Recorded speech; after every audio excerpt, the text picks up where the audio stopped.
মুম্বাইয়ে বাংলাদেশ ভারত ম্যাচ শুরু হওয়ার কথা ছিল বেলা 3:30টায়, কিন্তু প্রথম বল মাঠে গড়িয়েছে বিকেল 5:30টায়। 12 ওভার খেলার পর আবারও নেমেছে বৃষ্টি, এতে খেলা বন্ধ। এই একই দৃশ্য যেন পুরো নারী ওয়ানডে বিশ্বকাপের প্রতিচ্ছবি। একটা ম্যাচ নয়, প্রায় অর্ধেক টুর্নামেন্টই বৃষ্টির কবলে। 28 ম্যাচের মধ্যে 10টি ম্যাচই বৃষ্টির কবলে পড়েছে, আর 5টি ম্যাচ পুরোপুরি পরিত্যক্ত। সবকটির ভেন্যুই কলম্বোর প্রেমাদাসা স্টেডিয়াম।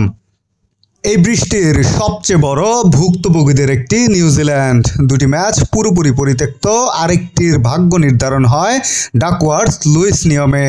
ভাগ্য একটু ভালো হলে হয়তো আজ সেমিফাইনালে ভারতের জায়গায় থাকতো কিউই মেয়েরা।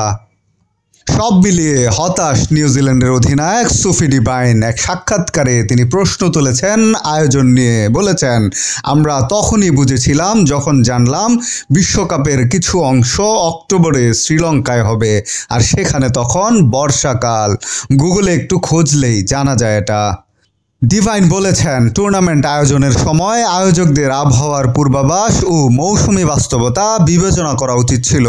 সম্প্রচার সত্য কিংবা বাণিজ্যিক দিক নয়, খেলোয়াড়দের মাঠে নামার সুযোগই হওয়া উচিত ছিল প্রধান বিবেচনা। শুধু নিউজিল্যান্ড নয়, পাকিস্তানের অধিনায়ক ফাতিমা সানাও জানিয়েছেন হতাশা। তিনি বলেছেন, নারী ক্রিকেটে বড় টুর্নামেন্টের সুযোগ খুবই সীমিত। বিশ্বকাপ তো 4 বছর পর একবারই হয়, আর সেই সুযোগ যদি বারবার বৃষ্টিতে ভেসে যায় তাহলে উন্নতির পথও বন্ধ হয়ে যায়। এবার নারী ওয়ানডে বিশ্বকাপের একক আয়োজক ছিল ভারত, কিন্তু পাকিস্তান সরকার দল পাঠাতে রাজি না হওয়ায় তাদের ম্যাচগুলো আয়োজন করা হয় শ্রীলঙ্কার কলম্বোতে।